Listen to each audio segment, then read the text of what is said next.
Are you a professional pillow fighter? Or a 9-to-5 low-cost time travel agent? Or maybe real estate sales on Mars is your profession? It doesn't matter. Whatever it is you do, however complex or intricate, Monday.com can help you organize, orchestrate, and make it more efficient. Monday.com is the one centralized platform for everything work-related. And with Monday.com, work is just easier. Monday.com, for whatever you run. Go to Monday.com to learn more. If your roof starts to leak or your floor's really squeak, you live in a money pit. Money pit. If your basement needs a pump or your place looks like a dump, you live in a money pit. Money pit.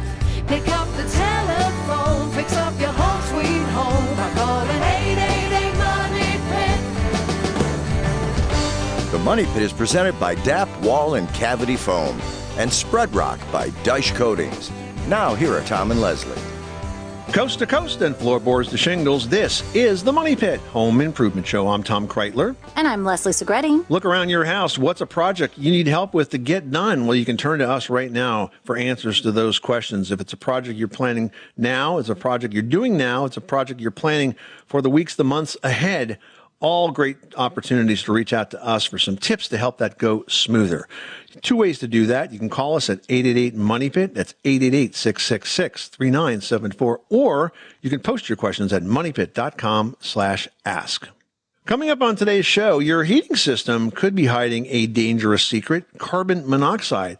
Now that it's the heating season, we're going to explain what to look for and how to keep the silent killer out of your home. And we often hear from listeners asking if we can recommend a good contractor for their projects. While we can't always suggest somebody specific, we do know how to help you find a great pro no matter where you are. We're going to share the step-by-step just ahead. Plus, if you're changing from screen windows to storms or you're updating windows for the winter season ahead, we want to make sure that your windows are ready to keep out those winter chills. So we're going to share some solutions on how to do just that. Plus, if you'd like to resurface your sidewalks, your patio, or your porches with granite, we're giving away a great product that does just that. It's called Spread Rock, and it's made by Dyche Coatings. It's worth $150 and going out to one listener drawn at random who reaches out to us with their home improvement or decor question. So make that you. Call us now at 1-888-MONEY-PIT. That's 888-666-3974 for the answer to your home improvement question and a chance to win Spread Rock from Dyche Coatings. All right, now we've got Dawn in Nebraska on the Money Pit. What can we do for you today? Well, we'd like to redo a bathroom that has an old tub and the shower that's got the kind of a plastic sheeting. It's not plastic, but some kind of that gross stuff you glue on the wall. We'd like to take all of that out, including the bathtub, and then tile the shower and the shower floor. My question is, if we tile the shower floor, do we have to put a lip to keep the water from coming out? Or is there some way, if we tile the entire bathroom floor and shower the same, would you recommend some kind of elevation drop just a little bit into the shower so the water doesn't run out? Or is that just a no-no if we've got to have a lip at the edge of the shower? Okay, you're missing one critical component of the bathroom makeover you describe, and that's a shower pan. Right. And so I would recommend you purchase a shower pan and use that to install the pan, the bottom of the shower and the drain of the shower. And there are shower pans that you can tile over if you don't want to see the shower pan, but frankly, it's so small. And when you tile a shower pan, it's just such a maintenance hassle because all the water sits in there and ends up making the grout look nasty. I would just use a standard shower pan and then tile right down to the pan. You can connect the drains to the shower pan. The shower drains all be integrated there. Then you tile right down over the lip of the shower pan, and this way you have a nice waterproof seal. Okay, that sounds good. If you do the soap dish, or I'm not sure what else to call it, in the wall, and you want to recess it in so you've got like an 18 by 18 area to put your shampoos and such, Can that be on an outside wall? Will you not smush your insulation to where it doesn't work, or does it have to be an inside wall? Yeah, that's a good question. I would tend to avoid that, I think, because, you would have no insulation in that space. It would end up being very, very cold. Mm-hmm. And I think I would tend to put that on an interior wall. Okay, very good. Thank you. Good luck with that project. Thanks so much for calling us at 888-MONEY-PIT.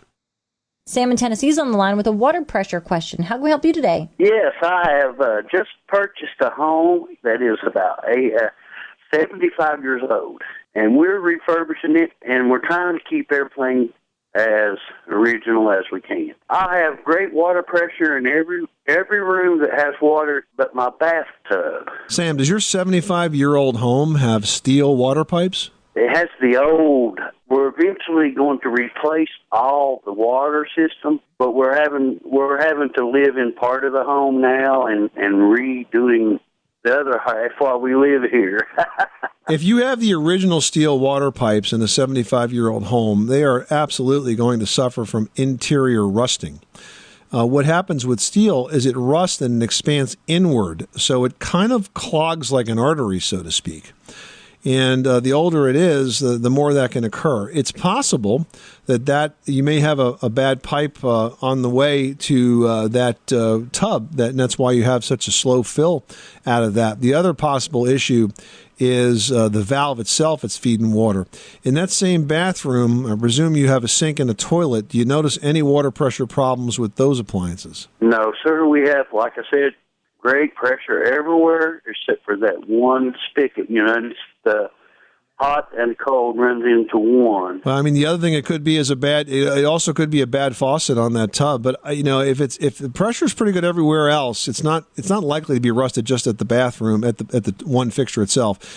So I would suggest that maybe you want to replace that set of tub valves because it's probably obstructing there. Right.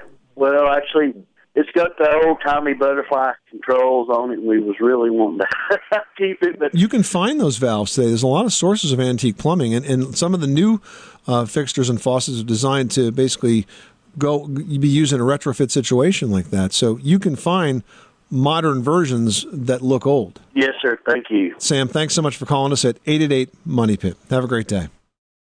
Got great ideas, but no idea how to build a website?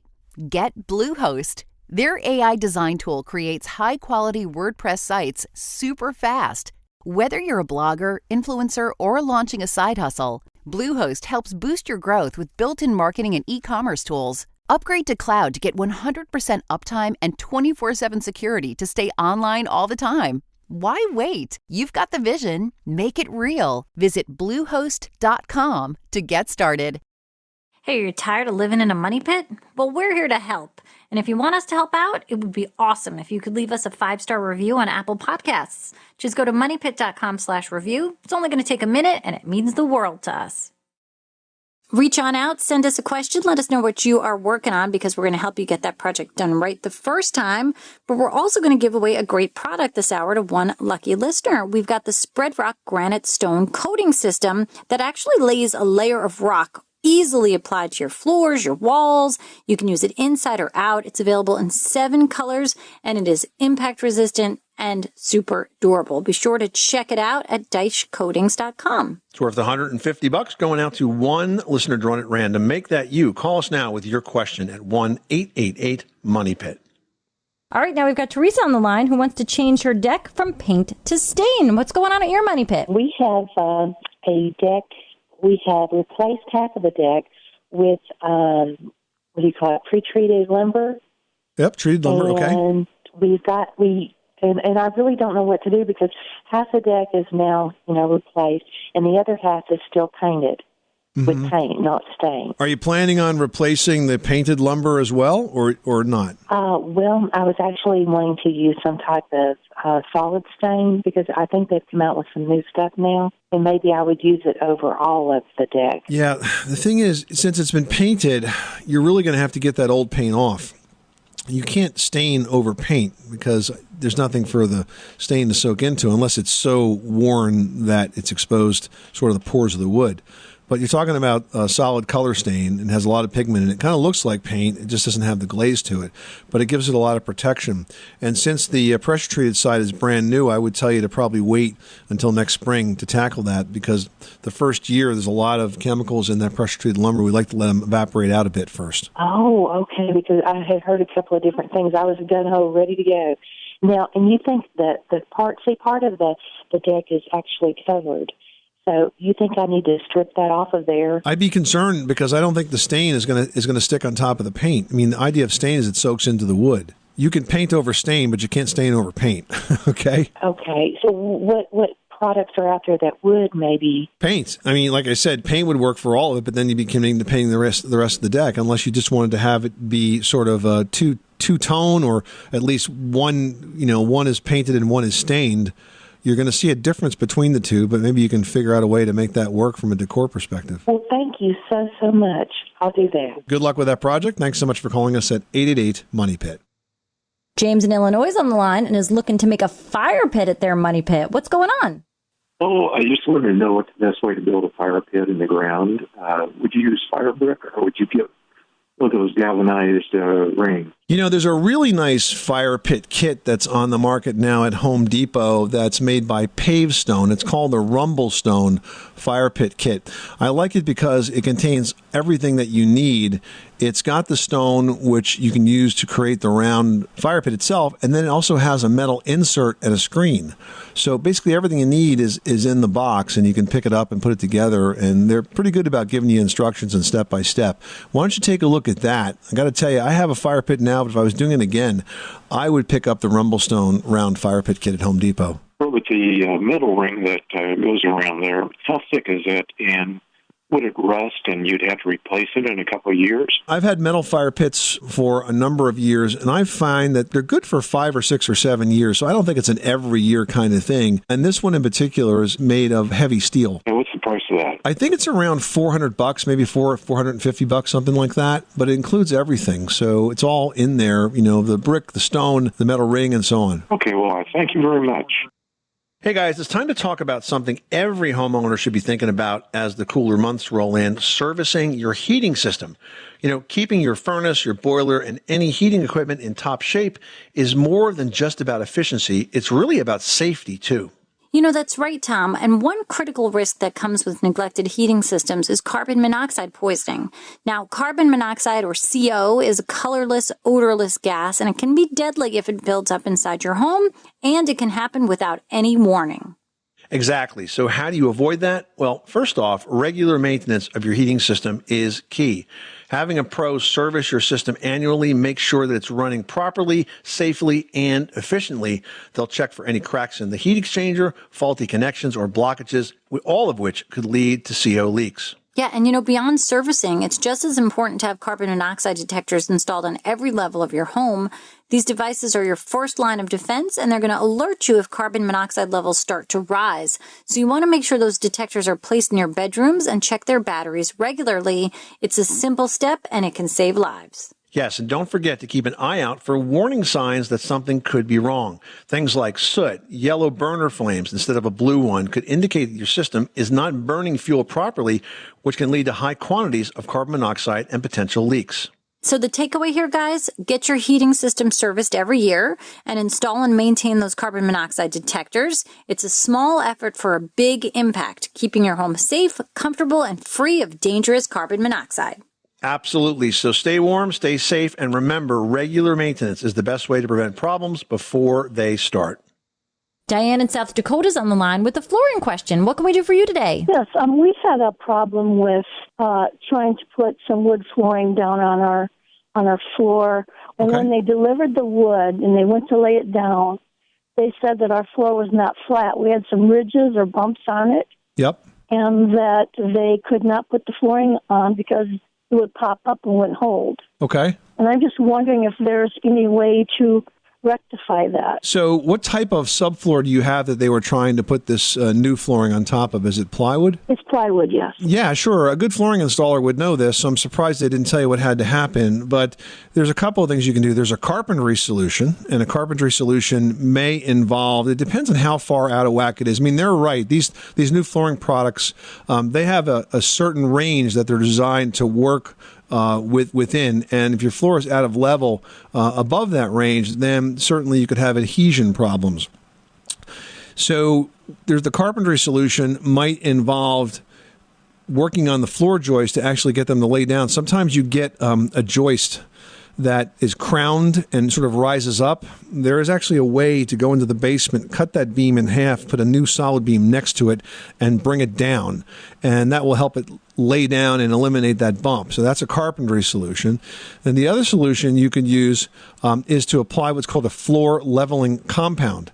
Now, this is a liquid, very thick compound that gets poured onto the floor, and then it's self-leveling. It'll level, and it'll keep everything nice and flat. And that takes up the dips and the rises in that floor and gives you a very flat surface to work on. Probably not a do-it-yourself project, something I would have somebody do that has some experience with it, because it's got to be done right. Then once that dries, the new floor can be laid right on top of it. So there's a carpentry solution, and then there's the floor leveling compound, which is designed exactly for situations like this. Okay, I actually think that we'd probably have to go the carpenter route, because I asked them about that product. I said, isn't there some kind of a leveling product that you could pour on the floor? And they said it wouldn't work in this situation. Okay, well, I'm not sure why. They probably should be giving you more information on that. And sometimes when a contractor says it won't work, what they mean to say, that's what comes out of their mouth. But what they're saying is, I really don't want to do it. Okay. Maybe they didn't want to do it. Don't take that to heart. It may be that it can, in fact, be done. You just don't have the right person involved yet, okay? Well, thank you very much. I appreciate your calling me back. Heading to North Carolina, where Steve's on the line with a window question. What's going on at your money pit? Hi. I have a 30-year-old home where I put vinyl replacement windows in.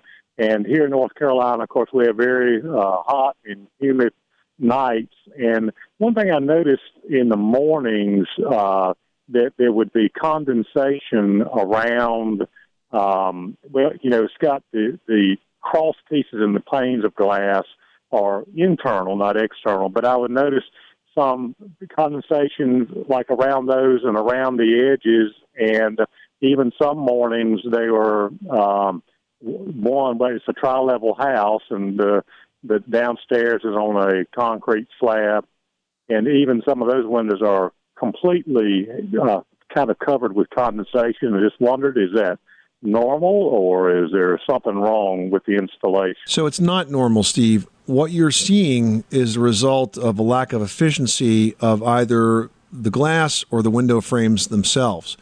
What's happening here is the cool that you're generating inside the house, that air-conditioned air, is basically chilling the windows themselves. And then when the warm, moist air on the outside of your house strikes them, it condenses. Because if you think about it, as you cool the air, it releases the water. Same thing happens when you walk outside with a glass of iced tea and you get water that forms on the outside of it. It's because of the condensation, it's because it's the warm air striking it. So it does point to a potential inefficiency of the windows. Now, because the moisture is forming on the outside and not on the inside, you don't have to worry about leaks and damage, but I don't think you should be seeing as much as you are. And it does speak to an issue that's potentially wrong with the windows themselves. Okay. I guess if I contact the manufacturer, because they are argon gas, I believe, the manufacturer, is that who I would contact, or the installer, or? So if the windows are covered by a warranty, I certainly would reach out to the manufacturer as well as the installer. I would reach out to both of them and raise the issue, explain it very clearly, send some photographs if you can, and see if they're willing to do something about it, because I sense that the windows are not insulated very well, because that should not be happening. Okay. All right. Well, thank you so much for your help. Love your program. Listen to it every Saturday night. Thank you so much, Steve. Good luck with that project. Say you're a professional landscaper. You're not just tough. You're professional grade, and so are your tools, because you got best-in-class Echo X Series products. You get a perfect balance of power, weight, and performance from a professional-grade 56-volt battery system. Max-out battery tech that gives 100% power till a 0% charge. Echo X Series means best-in-class tools for best-in-class pros. So when we say Echo is professional-grade, we mean it. Echo. Power on and on. Oh, it's such a clutch off-season pickup, Dave. I was worried we'd bring back the same team. I meant those blackout motorized shades. Blinds.com made it crazy affordable to replace our old blinds. Hard to install? No, it's easy. I installed these and then got some for my mom. She talked to a design consultant for free and scheduled a professional measure and install. Hall of Fame son. They're the #1 online retailer of custom window coverings in the world. Blinds.com is the GOAT. Go to Blinds.com for 40% off site-wide. Blinds.com. Rules and restrictions may apply. Well, one question we often get from listeners on this show is whether we can recommend a good contractor for a project. While we can't always suggest a specific pro, however, we can always explain how to find one who will do the job well anywhere in the country, and that's where Angie comes in. That's right. You know, Angie and the Angie app are your one-stop shop to find, compare, and research local service pros, book home services, and request project quotes. And it's all for free. And today we're very excited to have the woman who started it all, Angie Hicks, with us. Welcome to the Money Pit, Angie. Thank you. It's great to be here. You know, it is tough to find a contractor, and although I appreciate the fact that our listeners think that across our 465 stations that we have a mental index of all the great contractors in those areas. We know everybody. Of course you do. We certainly don't, but it always gives us comfort to be able to send them to your site or your app to help find a good contractor. Why do you think it's so difficult today? It feels like it's more difficult than ever to find pros when you need one. For one, you know, a lot of pros are small businesses, so they may not have, you know, huge marketing budgets where they've got a billboard or signage or television ads or things like that that make them easy to find. So, you know, identifying them can be difficult at first, and then once you identify them, knowing if they're an expert in the type of work that you want to have done becomes the next challenge. You know, do they have the experience installing asphalt roofs, or are they more a slate roof company? And going through all of those details. And as a homeowner, our home is our biggest investment. And, you know, but there's lots of things about a home that we may not know anything about. And, you know, but we want to make good financial decisions. So how do we make that decision? And that was really why we started Angie's List, which became Angie. You know, it was really to help homeowners figure out what companies are providing great service. So based on feedback from real consumers who have used the companies. So, you know, understanding that track record can really make a difference in being able to find the right pro for your job. It seems like there's a real shortage these days as well with kids that are going to college instead of going into the trade. You know, before I started my construction business, before I was a home inspector, and before I got on the radio, I was a shop teacher, and we don't have shop classes anymore. And it wasn't like every student was going to go into the trades, but most people learn what end of the hammer to hold with. You know, you bang with the metal end and not with the wood end. And now, you know, we don't have that anymore. So I feel bad sometimes from the young homeowners that call us because they don't have any knowledge in how to maintain a home and really turn to us for a lot of that information. Of course, turn to the internet, turn to the YouTube videos, which, of course, everything comes out perfect every single time when it's a video, right? Like, my favorite is going to the television shows that show kind of a complete remodel in a 30-minute show, and you're like, not that easy. Yeah, Leslie, you have a little experience with that, don't you?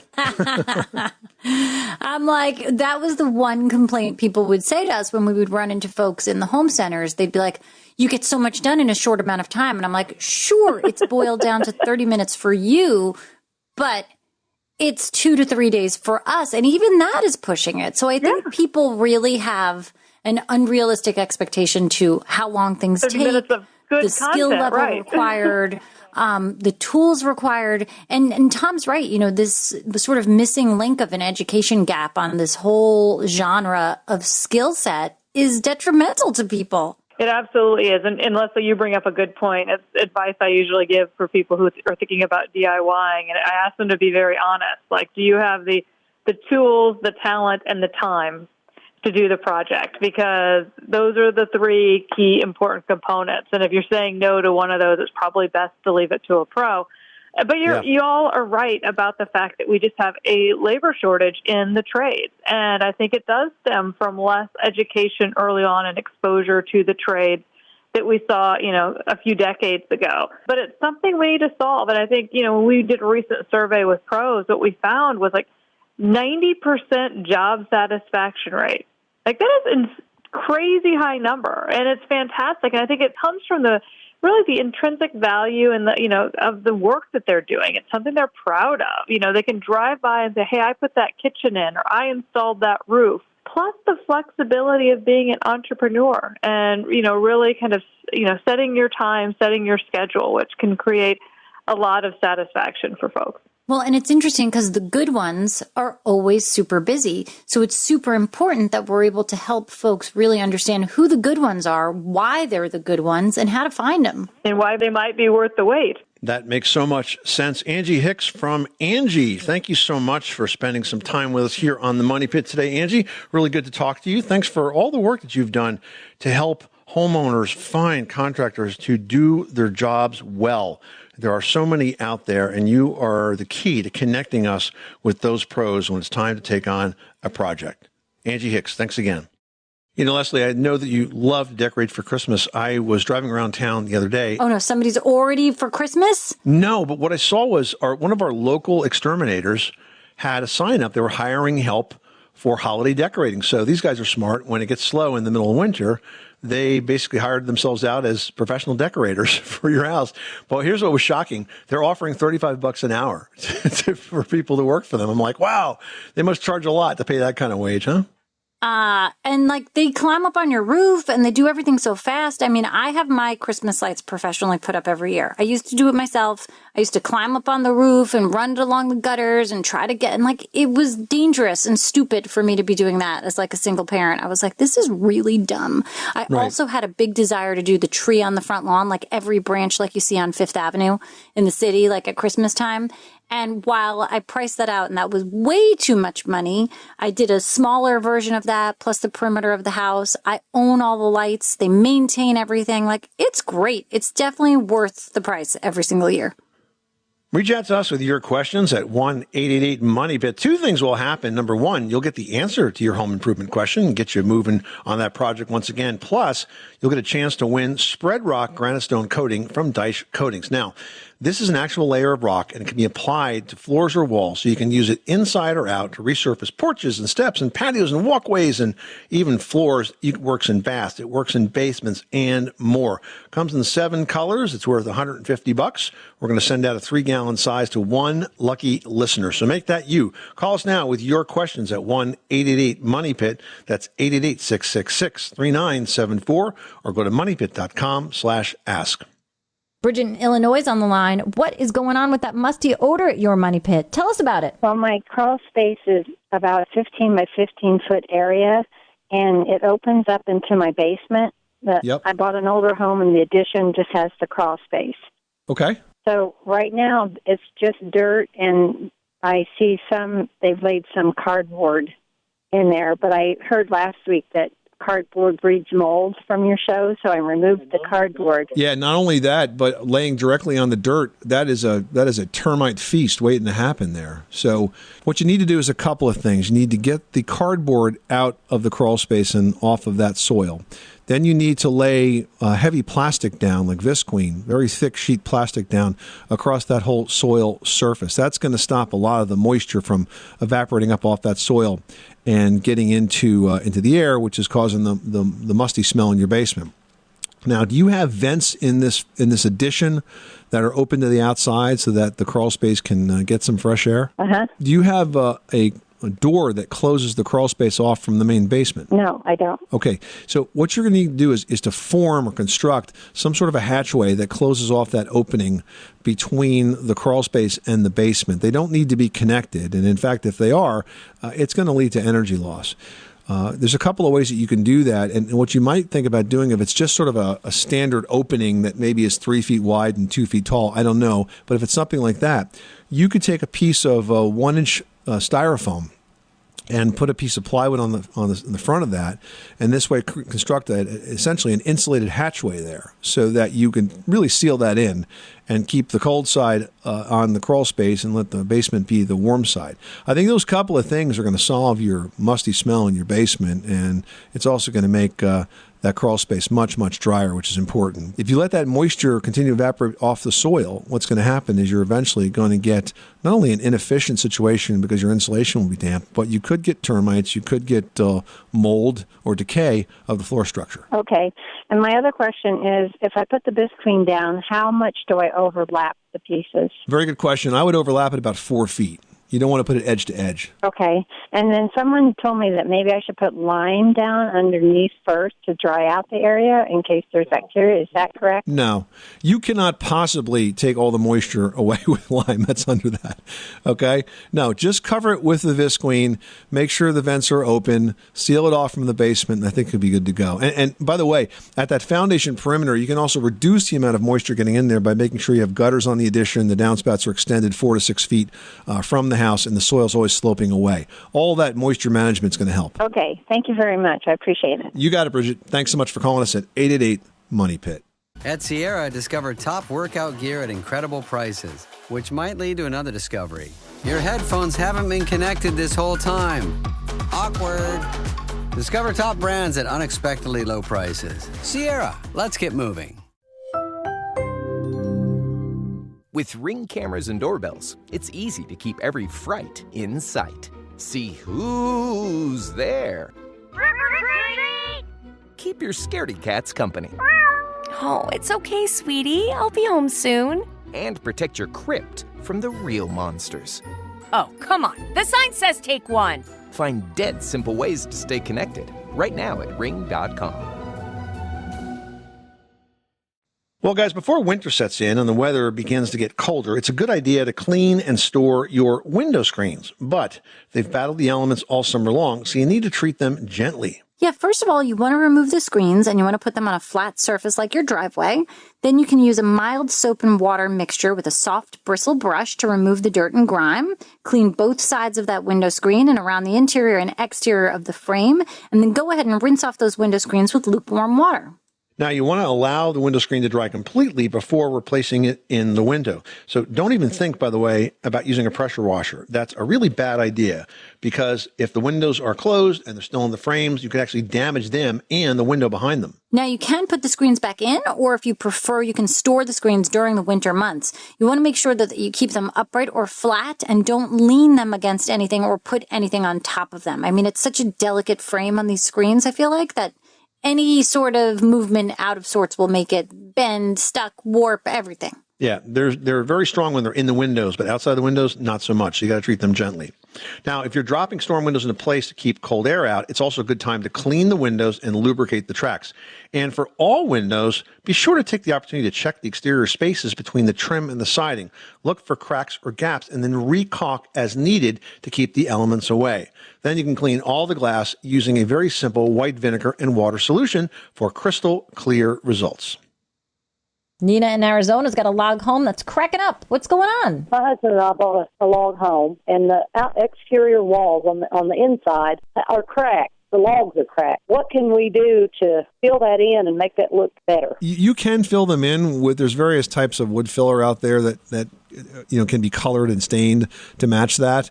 But I think you're going to be chasing it over and over and over again, so you might want to proceed cautiously. Oh, wow. Okay. So there's really no solution for it? I think you're better off kind of accepting that that's what that's supposed to do. I mean, it's not like finished hardwood furniture or something. It's a log, so it's supposed to have that rustic look to it. Okay, that's kind of what my husband said. So. Oh, you see, you should have listened to him, Nina. You just thought he was trying to get out of work, didn't you? Okay, well, thank you very much. Jack in Chicago wrote in saying, I have bubbled walls and ceilings from a leak in my upstairs bathroom. The leak is fixed, but how do I repair that ceiling? So glad it's fixed. In terms of the bubbling, what you need to do, if it's actually really saggy, like because the water may have sat above that drywall for a while, what you're going to have to do is cut out that bubbled section and replace it with a new piece of drywall. Now, if it's not physically deformed, maybe just has a lot of stains on it, you can get away with just priming it. You need to probably prime the entire ceiling. Otherwise, you're going to have a different type of sheen by painting over the area that's primed versus not primed. But to avoid the situation next time, if you get a leak and you see it coming through that ceiling, you want to poke some holes in it, because if you poke holes in that ceiling, it'll drain out and it won't sit on top of that drywall and swell it. If you let that water drain, it will drain away, the drywall will not expand, and you'll just be able to make that minor repair and then prime and paint, and you'll be good to go. Yeah, because when that bathroom ceiling gets really saturated like that, it becomes a much bigger problem. And also, it's like just so yucky to look at, because let's be honest, we're not going to get to it like the second we notice this thing happens. You got to have to deal with it for a couple of days. So definitely perforate it. It helps it dry out. You'll be so much more thankful with the extent of the repair you have to do. Well, if you think a few leaves and twigs in your gutters are harmless, think again. Regular gutter cleaning is the single most important key to avoiding major and expensive home repairs. Yeah, you know, by following these simple gutter cleaning tips, you can help avoid major and expensive home repairs. So first of all, safety first. If you're not comfortable with heights or you're not used to using tall ladders regularly, cleaning gutters probably isn't a job for you. You can consider hiring a handyman who can help. If you decide to do the gutter cleaning job yourself, you want to watch out for hidden hazards like electric lines and bees' nests. You also, when you're cleaning the gutters, you want to use a ladder, you want to wear work gloves, have a hose. You clear the gutters beginning at one end and then move all the way to the other. And you always want to work from the ladder and not from the roof down. Now, if you do find that you have any loose gutter sections, now's a great time to tighten them up. Do this as you go along. You can add gutter screws to help really keep it into the fascia. Great way to make sure it's secure. Next, you want to spray the downspouts. You want to make sure that the end of the gutter spray, the hose that goes down the gutter spout, and make sure it's clear. You want to spray it as best you can. If that spout is clogged in any way, you may need to take that spout apart to kind of clear it out. Once that spout is clear, you want to make sure that the water coming out of it sort of is discharging 4 to 6 feet away from the house. So if your gutter is too short on that downspout, you can extend it to get that water away from the foundation. Now, we just did this a few years ago, and talk about life-changing is gutter guards. I mean, they are great. There's a ton out there. There's a lot of different gutter systems you can use. But once you've got your gutter system clean, everything's adjusted, everything's flowing correctly, think about installing gutter guards. This makes sure nothing kind of builds up, gets into the downspout, sits in the gutter. It's really a game changer. And you want to make sure that you get the one that's kind of more perforated than sort of a harsher screen, because it doesn't sort of macerate the leaves. It kind of brushes them off in the rain the other way. So definitely an awesome addition to your house. We've got a article on moneypit.com that highlights all different types of gutter guard designs and helps to share some information on which ones work best and which to avoid. So you can check that out at moneypit.com. This is the Money Pit Home Improvement Show. Coming up next time in the program, this is the time of year that many of us are taking on that last round of outdoor cleaning. And if that's you, a pressure washer can make short work of that project. We're going to share some advice on what to consider when purchasing one on the next edition of the Money Pit. I'm Tom Kreitler. And I'm Leslie Segretti. Remember, you can do it yourself, but you don't have to do it alone.